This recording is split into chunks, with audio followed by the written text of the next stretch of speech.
Dear students, let us resume our discussion on recurrent neural networks. In the last class, we have discussed about the architecture of recurrent neural networks, basic vanilla recurrent neural networks. We have discussed how one-to-one, one-to-many, many-to-one kind of applications, sequence-to-sequence modeling applications, recurrent neural networks can account for. And we have seen examples of learning different sequence to sequence modeling. Say for many to many, we have taken the example of, we discussed the example of machine translation or frame level classification of a video. From many to one, video classification. From one to many, image captioning. So like different applications wherein the recurrent neural network units are to be sequentially learned for performing such a sequence to sequence mapping tasks or modeling tasks we have discussed. So we also discussed about the architectural details, how the recurrent neural network units will be, and then we discussed about connecting the different recurrent neural network units and bringing the like the architecture of whole recurrent neural network, and this is referred to as vanilla recurrent neural network, which is a basic version of recurrent neural network. Subsequently, we will be discussing on more advanced or better versions of the recurrent neural networks, refers to as long short-term memory networks and so on. This is referred to as vanilla RNN. Okay, so we have seen in this the basic relations that guide this recurrent neural network unit is so input is feed forward connected through fully connected layer for generating the state, and the state is fully connected to generate the output. And these states, this whole framework forms now a unit of recurrent neural network. And this kind of units get connected to form the whole network, recurrent. And you may have as many number of inputs and as many number of outputs. And this depends upon, say, for example, if we are considering a word completion, say you need to start with the first letter and then predict the next letter and so on. So the length of the word is not known a priori. The different number of recurrent units gets connected or to be learned for predicting different words, the letters in the words. Okay, so similarly, if we consider a kind of machine translation task, the number of words in the sentence in one language is maybe changing, and the number of letters words in the another language will also be changing. So those many units will get connected. So the whole input, say unit, like the state to state, the learning in the encoder happens, and then the decoder will start decoding into the other language in such task.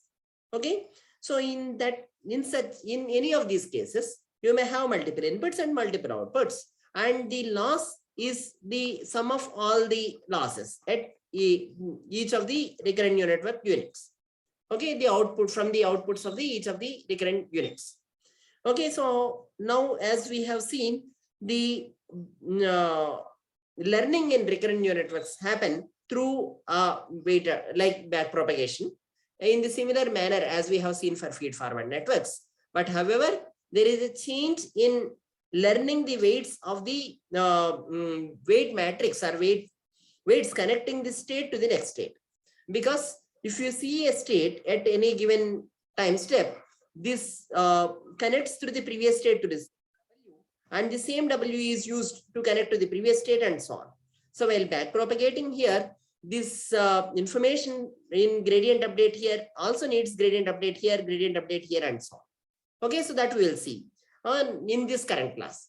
We have seen how the gradient update of dou L by dou V and dou L by dou U can be done in the previous class. We have seen the basic relationships guiding the forward connections in a recurrent unit and in recurrent units at any given recurrent unit. And we have seen that the back propagation at a given unit, especially with respect to the dou L by dou V, the weights connecting the hidden state to the output, or the weights connecting the input to the hidden state. Those can be effectively updated through these learning rules are using the gradients and the back propagation that we have discussed in feed-forward neural network. What is different than in feed-forward neural network is the updation of the weights connecting the state to the next state. Why they are different? Because as we have seen, the any state depends upon its previous state. Now, if you see this sk minus 1, if you write again an expression for sk minus 1, that we again it depend upon the same w and sk minus 2 plus u times sk minus 1. So as you can see here, the back propagation, when we are finding dou L by dou W, it involves the back propagation dou L by dou Y and dou Y by dou S and dou S by dou W. Dou S4 by dou W, explicitly when we are considering dou L4 by dou W, is also dependent upon not just the W. So we also have S3, which is also dependent on W. So if you expand S4, for example, the term here has both the components of this term are functions of W. So we cannot simply write the derivative, and here we have to use something like UV rule. Okay. So what we explicitly do here is we write the explicit derivative and implicit derivative, right? So explicit derivative is assuming only W is variable and S3 is constant. Okay. So dou S4, like S4 by dou W, this plus is indicating explicit derivative. Okay. And dou S4 by dou W, when we want to write, please note that this is a vector and this is a matrix. So we have to use the procedure of writing vector to matrix derivatives. And that we have seen in the previous classes. If we have a vector to matrix connection, like a matrix connecting another vector to another vector, one vector to another vector, dou S4 by dou W if you want, and if you want a particular kth element with respect to dou Wji, then what we have seen is there is a delta function that comes that will be on only for that row. That means only the elements of that row will have the non-zero derivatives with respect to this element. If dou S41 will have non-zero derivatives only for W11, W12, not for W21, W22, not for the second row. So essentially delta K equal to J will come, K indicating the element of S4, J indicating the row of W, right? And this gets multiplied by this vector will pick the ith element. So dou S3i. This is how we write the matrix derivatives, which we have discussed before. Okay, so this is known to us, how to write the explicit derivative. Now coming to the implicit derivative, as we have seen, dou S4 by dou S. See, if you want to write the implicit derivative here, we can't just completely leave this. So we write dou S4 by dou S3. That is one thing. And into dou S3 by dou W. This is through chain rule. We are writing the implicit derivative here through chain rule. And dou S4 by dou S3, as we know, it is simply W transpose. Okay, which we can easily write. However, if you want to write dou S3 by dou W, please note that this same story repeats. Because S3 is also a function of S2. Okay, and then S2 is function of W again. So we have actually both the components now again functions of W. And to account for this, what we do now is we write dou S3 by dou S2 and then dou S2 by dou W as two terms here. Okay, and here we again expanding dou S3 by dou S3 by dou S2 again has to be written in terms of explicit and implicit derivatives. Now assume that S0 is 0 and we start from S1 itself. We stop writing up to here. We can stop writing up to here. And the total derivative now dou S4 by dou W, bringing all the terms, is dou S4 by dou W explicit derivative. Implicit derivative is through chain rule, and this in terms of again explicit derivatives we write. So finally what is left is this, where what we are writing dou S4 by dou S4 we can write into dou S4 by dou W, dou S4 by dou S3 and dou S3 explicit derivative, dou S4 by dou S2. Please note that dou S4 by dou S3 into dou S3 by dou S2 is nothing but dou S4 by dou S2. Okay, similarly here, this multiplying with these terms, okay, this term and this term will give us dou S4 by dou S1. So essentially what we have now, writing the derivative as dou S4 by dou S3 is in terms of the explicit derivative and the implicit, like the derivative of dou S4 with corresponding dou SK, right? So if we are writing the derivative here, so we are writing double dou S4 by dou W explicit derivative, dou S4 by dou S3 and explicit derivative with S3 plus dou S4 by dou S2 explicit derivative with S2, dou S4 by dou S1 explicit derivative with S1, okay, of W. So that's how we have here, and this is how the back propagation through time happens. Please note that K essentially indicating the time step. So this is referred to as back propagation through time, right? And this is how the back propagation happens, and this is not very trivial or not known in our previous discussions of feed-forward neural network. So this is the difference between the back propagation of a convolutional neural network, where there is no sequence or time concept. Only through layers we are back propagating. Each layer in some sense is just the function of previous layer alone, and no component of time, no parameters will be common to the previous layer and the current layer, unless we have some skip connections. Okay, so here we have actually each of the things are common. So the same elements or say same vector is used to same matrix is used to map this state to current state, because this is because we need to accommodate for different word lengths to be predicted, different number of words in a sentence to be predicted, and the sequence length is not known. Essentially, one sequence to another sequence mapping will go with a sequence of different sizes or numbers. Okay, so that's to facilitate that we have a same strategy for state transition, from transitioning from one state to the other state. Okay, so that's the basic learning procedure in recurrent neural networks. Now coming to the overall discussion on the learning parameters in recurrent neural networks, we have seen dou L by dou V and dou L by dou U, which is learning the basically the fully connected layer to the state to the output and input to the state, and then state to the state is what we have discussed now.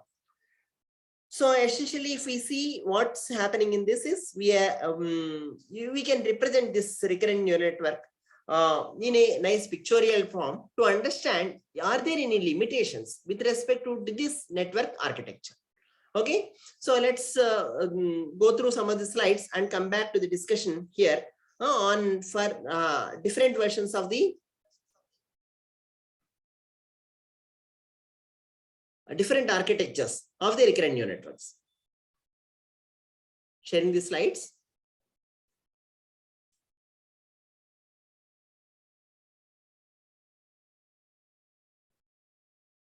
So with the help of both Professor Fifi Lee team and Professor Mitesh Kapra from IIT Madras, I am discussing the recurrent neural networks here.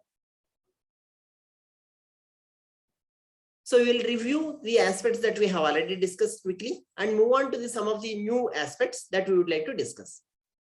Especially, we would like to bring through some visual intuition through visual representation of these RNN neurons. On the back propagation in say when we have a large number of time steps, and to see what architectural advances that have happened in this recurrent neural network basic unit architecture. So as we discussed, there are different ways in which we can model the sequence to sequence or a image to sequence. So this is the say one-to-many, where image is the input and we want to give the caption for it. And here is many-to-one, where we have actually video here, different frames of video, and would like to classify into one of the class. Here we have different frames of the video, and say here we may have machine translation kind of problems, wherein we have actually different words and in one language, and we would like to give it in another language with different words in that language. And we may have a frame level classification in a video. So there are different other applications as well for these architectures. This kind of connecting the recurrent units. So as I am using different slides from two different teams, so the notations are also slightly different. So as you can see here, HT represents the state and then XT represents the input. And this is a mapping function between the state to current, previous state to current state. And this is a representation of a basic recurrent neural network unit. And here you can see that there is a recurrent connection from one state to another state. Okay, and mathematically when we are writing, so previously we were using U and W matrices. Here the matrices are WHH connects the previous state to current state. WXH connects the input to the current state. And WHY connects the state to the output. Okay, so these are also fairly easy to understand. And this is what the architecture that we have discussed before. Here they have clearly differentiated learning of a current state from previous state, and from this state we are getting the output. And this is the in kind of stacking of the WHH and WHX. Okay, so we would like to have, when we want to design a recurrent neural network, or when we want to have an unit of recurrent neural network, that should be have the capability to combine in any different sequences, and it should have the same learning procedure for different sequence lengths and so on. Giving all these guidelines, we have come up with this architecture. So as we have discussed about backpropagation, I am skipping the slides here. So you can see the same discussion that is being done before. So we have a predicted vector from some input features, and then we would like to see with the two labels and the error we want to backpropagate. But the error doesn't only come from a single unit, it may come from different connected units in time. Okay, so and then hence the backpropagation in time is needed for updating the W vector, W matrix. And there are other things can be effectively updated with the inputs and outputs and other elements. Okay, so I am skipping the details. This we have discussed today, implicit and explicit derivatives, and putting together this is what we have derived. And this W is not just dependent on one state. If we are updating a W at any given state, all the previous states also get into the picture of that update, because the input also comes from all previous states. So one observation that the researchers have done is, once we learn at any a recurrent neural network, what it has the provision is to say at any hidden neuron, it captures some of the very essential elements of the either syntax or the common elements of learning. So for example, one of the neuron may capture wherever the syntax aspects are there. Another neuron may capture the line endings. So in a, say for example, summarization of a text. Another neuron may be learning the if else conditions. So all neurons may not be very clear what they are learning, but there are some dominant neurons, or there are some neurons which will clearly indicate what they are learning. If we keep looking at the maxima when that occurs at that neuron, so it essentially triggers one of such things. And as we have seen, the recurrent neural network can be used with say sequence image processing applications as well. For example, from image to sequence generation. So for example, here we have the image as an input, and from that we may use CNN to extract deep features of the image, and these can be given as input to the initial state or subsequent states of the recurrent neural network. The objective of this recurrent neural network may be to give the caption for this image. Okay, so previously we have seen that when we want to have a word prediction task, the character of a word, if you want to predict, the previous output comes here. But now what happens, in addition to that, we may have the features of the image also may coming as additional input. Okay, so that actually the at any neuron, the input is not only from the that neuron, from maybe from the prediction of previous neuron, but also the image features. Okay, this is the additional input that we are giving, because essentially it helps us to capture the caption of the image from the features of the image, and as well as the previous sentence that we have already given in caption. And of course, the previous state also has to be connected for a sequential prediction. So this is well demonstrated in captioning the images, and it is known to be one of the successful model for generating the captions of the image or describing the image.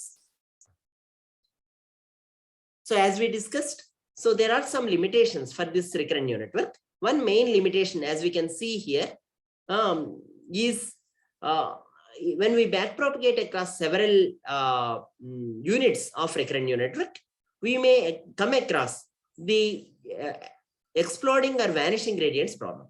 See here, this is a pictorial depiction of a recurrent neural network where we are stacking the features of the input and the hidden state, previous hidden state. So if it is d cross 1 and this is actually n cross 1, n plus d cross 1 is what we have here. And assume that the matrices for learning the x to the next hidden state and the ht minus 1 to the next hidden state are also stacked. This W consists of WHX, WH, say XH. Okay. And that will, through activation function, we have got the output. Since the hidden state we would like to get both in positive and negative, we may not be using ReLU activation functions here, and we may be using some other activation functions. So here, as you can see here, so if we connect several units, then if we see the back propagation, especially with respect to the W, what happens? See, dou H4 by dou W, if we see, it gets the back propagation from all the previous states. Okay, and then now what? If we see dou H4 by dou W, there is a term that will bring dou H4 by dou H1, which is essentially equal to, if we just neglect the nonlinearities, it is W power 4. Okay, so because if we have actually those many times W giving, say, H1, H2 is W times H1, H3 is W times H2, H4 is W times H3, if we just leave the nonlinearity. Of course, plus something else is also there, but that's essentially is also there. So this H4, if we write in H1, leaving the other terms, H1 into W power 3, W power 4, H0, if you write, W power 4 will come. So in forward propagation, we have actually leaving, like relating crudely, we have H4 as W power 10 times H0 if we have a 10 units of recurrent neural networks, or H10 is equal to W power 10 times H0 plus other terms, and leaving the nonlinearity cell writing. So now what happens in back propagation also, this W power 10 will come in with its transpose. So when we have W power 10 in back propagation, what happens either in forward or backward propagations? So when the W has eigenvalues, or when W has elements, some of the eigenvalues especially greater than 1, then they will, it leads to exploding gradients problem. So essentially what happens if we make the eigen decomposition, W power 10 can be written as 1 eigenvector matrix into eigenvalue matrix into eigenvector matrix. This eigenvalue matrix, if any of the elements of the eigenvectors in this eigenvalues are greater than 1, then there will be an exploding gradients problem. That is, W power 10 will be very high. If there are some of the elements of say less than 1, they may give rise to diminishing gradients problem. Okay, so it essentially has the limitation of using more number of units being connected. But usually the sentences may be long, and the application also demands to use with more recurrent units. Thus, there is a need for proposing a better recurrent neural network unit itself in a different way. So one such proposition, or very well known and widely successful proposition, is long short-term memory or cell. What the advantage of this is, this directly doesn't connect the recurrent units, and this connects it through a cell state. And this cell state connects directly to the previous cell state through element-wise operations, through a forget state. And just to give you a pictorial depiction of this, so we have actually, we are learning 4 different things in this architecture, in this unit, than learning only the next state. So while learning the next state, so what we are learning as an intermediate variables are the input that we want to give, write to the cell. Okay, and then how much we want to write that input, that is controlled by gate or a moderating gate. And then from the previous cell state, how much we want to forget. So that actually whichever we want to write, we will be able to write, and whichever we want to forget, we can forget. And then the output, how to write in the, how much to write in the output. From this cell, what is learned in the cell state. Okay, so that's output. So essentially, these equations and these relations will guide us to learn from previous state to the current state. Okay, so previous state is here, and the input, these two will give rise to an intermediate variables of learning, that is input, how much, what to write, how much to write, and what to output, and what to forget in this cell. Okay, and then CT is equal to F into CT minus 1. So this will essentially relate previous cell state to current state in a direct manner without involving a matrices. And this will involve an additional input. Even if this gets forgotten, there is a provision to write something new, and this also helps to avoid a kind of diminishing gradients problem.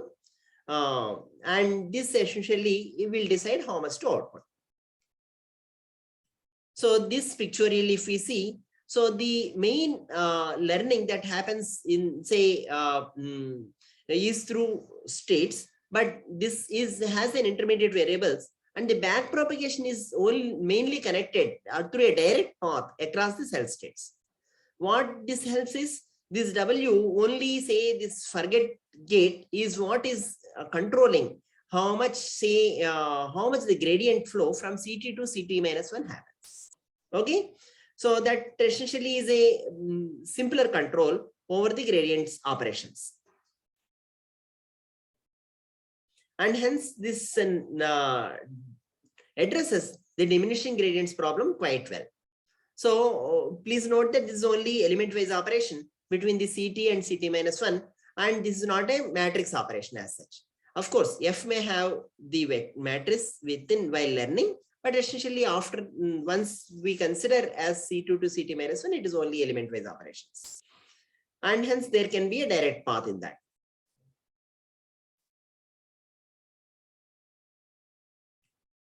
And this is something similar to the skip connections in a convolutional networks, especially in resonance, where we have actually the backpropagation that happens through a bypass or the skip connection. Similarly here, the backpropagation, in fact, HT to HT minus 1, if we see, it has to happen through all these paths. Okay, and then there is a bypass connection for the cell state not to be nullified completely.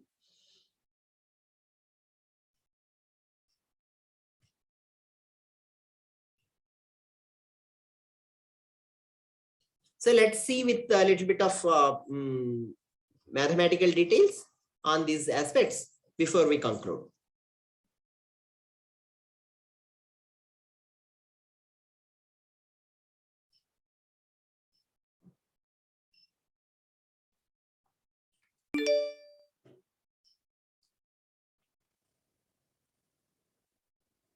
Essentially in LSTM, what we have is this kind of relation. Before even going to the LSTM, let's see the diminishing gradients problem or exploding gradient problems, which I have discussed orally. Let's see with a little bit of mathematical aspects. So as I mentioned, so when we want to find in a 10-unit recurrent neural networks, especially in vanilla neural networks, so dou S10 by dou W needs W proportional to W power 10 or W power 10 transpose. See, W can be broken, as we discussed, into a matrix of eigenvectors, and then another matrix of eigenvectors. This is for rows and this is column eigenvectors, and then the eigenvalues matrix, and this is a diagonal matrix. And now W power 10, if you want to compute, essentially what happens? This lambda power 10 comes into the picture.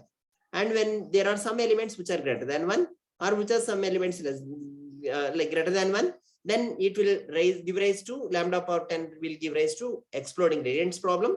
If some elements are less than 1, it may give rise to diminishing gradients problem.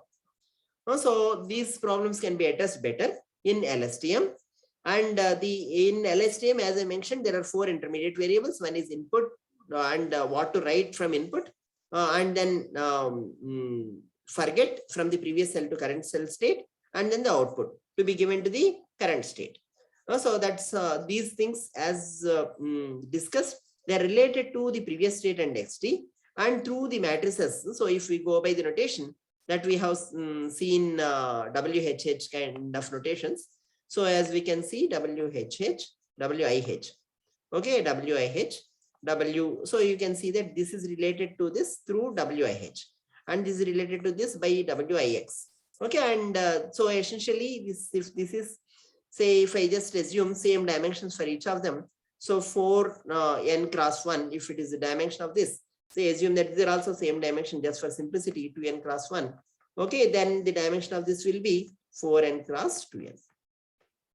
Okay, so this is what is learning happening at an LSTM cell, and all these are learning parameters.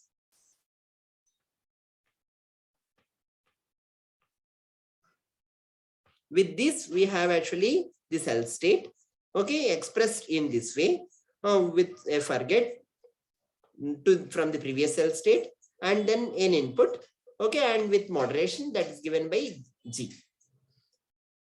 Okay, and this cell state is what connects to the actual state, and then this is through the output gate. So please note that these are all functions of, so all, so I, Z, F and C, F and O, all are functions of what? All are functions of some W, some matrix, okay, and then the, they are functions of W, fine, and then HT minus 1 and XT. So this is how, and these HT is function of these things. So this is how HT is connected to HT minus 1 here. So this additional like intermediate variables will help us better handle in backpropagation, especially as we can see here. So if we know that, say, F is a vector, so it's a, say, we can consider F to be design binary vector, assume that it's a binary vector 1 0 1 1 and so on. It will always forget this completely. This will forget, this won't forget the other elements from the previous cell state. Or if it is a F is a non-binary, or if it is between 0 to 1, usually F comes from the sigmoid activation function. Okay, except the HT remaining all comes from the sigmoid activation function. So I, G and O are learned from, and in fact F are from sigmoid activation function. Of course, G may be from the tan H, and remaining I, O and F are from the sigmoid activation function. So that we have the both positive and negative. You can write the positive information and as well as the negative information. It's again moderated by this to get into the correct next state. And this can be, say, 0.1, 0.8 and 0.5 and so on. So all the time, what we are giving more importance for this feature of the for this element of the cell state to be written more to the next cell, and we are giving less to this. So this anyway to some extent controls directly through element operations how much information flow happens, and this addresses well as a bypass connection than the like direct backpropagation that we have through A-weight matrices. So in the next class, let us discuss about how we can use this recurrent neural networks for different vision applications, and as well as for different machine to machine translation or sequence to sequence modeling applications with encoder and decoder kind of scenarios. Thank you.